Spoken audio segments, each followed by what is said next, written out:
Alors, là, dans cette petite partie, je vais t'expliquer comment on fait en soi de l'eau de pierre, même si je pense que tu as vu à travers les images que ce n'est pas si compliqué que ça, puisque tu as juste tout simplement besoin d'un réceptacle, d'un caillou, celui que tu as envie, et d'eau, en fait. Voilà, tout simplement.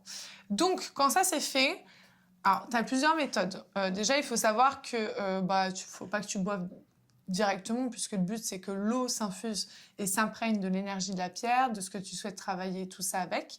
Et tu peux aussi, et ça, ce qui peut être sympa, si par exemple tu as une gourde comme ça ou autre, c'est d'annoter ce que tu veux que ça t'amène, amour, apaisement, paix, équilibre et tout ça. Donc ça s'appelle de l'eau de pierre, donc ça permet de boire directement les bienfaits de ta pierre et aussi du coup que ton corps en bénéficie. Donc là, on recherche autant le bénéfice d'âme que d'être en fait en règle générale, donc ne faire qu'un entre son âme et son corps en fait tout simplement à travers l'eau de pierre. Tu peux vraiment faire ça dans des périodes où tu sens que tu en as besoin parce que tu es dans des périodes de transition assez compliquées au niveau énergétique, donc ça peut vraiment beaucoup t'apporter. Par contre, je tiens à faire quand même un petit spoiler alerte. Soit tu prends des gourdes qui sont déjà comme ça parce que les pierres sont taillées pour... Il n'y a pas Voilà, c'est pas comme les géodes où il y a plein de petits trucs, il y a de la saleté, ça peut rester, ça peut pas être bon pour le long terme.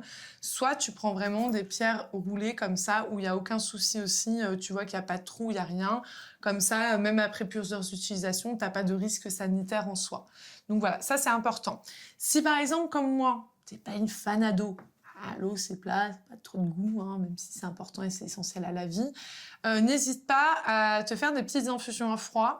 Donc ceux qui aiment bien les plantes comme moi, par exemple, tu peux te rajouter une petite branche de romarin dedans, un petit peu de lavande. Voilà, tu peux vraiment, ou tout simplement te faire une infusion sur le côté, attendre que ça refroidisse bien et la verser tranquillement dans ta gourde. Ça va être clairement OK. Tu as aussi le fait de, par exemple, faire ton eau de pierre les soirs de pleine lune, parce qu'on dit que les soirs de pleine lune, énergétiquement, c'est très condensé. Alors, tu as la pleine lune qui est en effet vraiment là pour les grosses ouvertures, les grosses demandes et tout ça. Ensuite, tu as la lune décroissante donc pour défaire et la lune croissante pour créer et pour faire. Donc, tu peux aussi regarder qu'est-ce qui te va le mieux énergétiquement par rapport au cycle de la lune et ce que tu souhaites aussi qu'elle t'amène. Ça, c'est important. Et tu as aussi une autre énergie avec laquelle tu peux travailler pour ton eau de pierre, c'est l'énergie du soleil. Donc là, ça va être vraiment sur tout ce qui va être abondance terrestre, gestion terrestre et tout ça, bien-être émotionnel, regain d'énergie. Là, on va la travailler avec le soleil. Bien entendu, comme c'est une gourde, on va pas la mettre en plein soleil pour éviter que ça draine des bactéries, des choses comme ça. Par contre, tu peux la refaire recharger derrière un petit rideau où elle n'est pas en contact direct avec le soleil. Mais en tout cas, où tu demandes que les rayons du soleil viennent se mettre dans l'intérieur de ta bouteille pour avoir les belles énergies du soleil.